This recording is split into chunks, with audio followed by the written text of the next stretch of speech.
চলে এসছে আর একটি বিখ্যাত রান্না, ঠাকুরবাড়ির টমেটো পাবদা। তার জন্য আমি পাবদা মাছ নিয়েছি, ধুয়ে পরিষ্কার করে নিয়েছি। এখানে দুটো টমেটো আর কাঁচা লঙ্কা পেস্ট করেছি, কিছুটা রসুন কুচি, কিছুটা লঙ্কা কুচি, কিছুটা পেঁয়াজ কুচি আর কিছুটা টমেটো কুচি, সাথে হলুদ, কাশ্মীরি লঙ্কা, নুন আর সর্ষের তেল। আমি মাছগুলোকে নুন আর তেল আর হলুদ দিয়ে ভালো করে ম্যারিনেট করে ম্যারিনেটটা ভালো করে করতে হবে, কারণ এই মাছগুলো ফাটে। তেলটা ওই জন্যই দিয়েছি।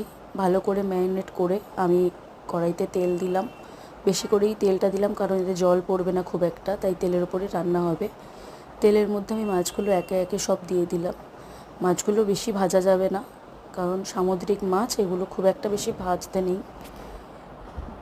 মাছগুলোকে একে একে ভালো করে ভেজে নিলাম। ওই তেলেই আমি কালো জিরে, কাঁচা লঙ্কা আর রসুনটা দিয়ে ভালো করে ফ্রাই করে নিলাম। ফ্রাই করার পর যে পেঁয়াজ কুচিটা ছিল সেটাও আমি দিয়ে দিয়েছি। পেঁয়াজ কুচিটা দিয়ে পেঁয়াজটা লাল হওয়া অবধি ভালো করে ভেজে নিতে হবে।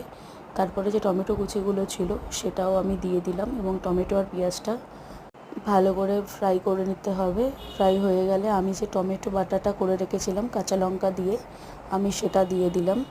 দিয়ে মশলাটা ভালো করে কষিয়েছি। কষিয়ে একটু নুন, একটু হলুদের গুঁড়ো, একটু লঙ্কার গুঁড়ো, কাশ্মীরি লঙ্কার গুঁড়ো, ঝালটা সবাই নিজের মন মতন দেবে, সব দিয়ে ভালো করে মশলাটা কষিয়ে নিলাম ততক্ষণ না তেল ছেড়ে দেয়। তেলটা ছেড়ে দিলে একটু অল্প চিনি দিলাম, কারণ টেস্টটা ব্যালেন্স হয় চিনি দিলে। আমি অন্যদিকে গরম জল করে রেখেছিলাম একটা বাটিতে, সেই গরম জলটা আমি মশলাটা কষানোর পরে তাতে দিয়ে দিলাম এবং সেটাকে ভালো করে ফুটিয়ে নিয়েছি।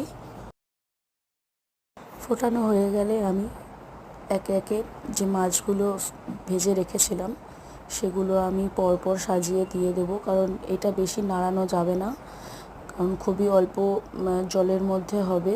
আর দেখছই মাছগুলো বড় বড়, ভেঙে যাবে না হলে। তো আমি আগে এক পিঠ ভালো করে সিম করে এটাকে ঢাকা দিয়ে সেদ্ধ করে নেব, মাছটা যাতে মশলাটা লেগে যায় গায়ে, পুরো মাছে যেন মশলাগুলো ঢুকে যায়। তারপরে আমি গরম গরম ভাতে পরিবেশন করলাম।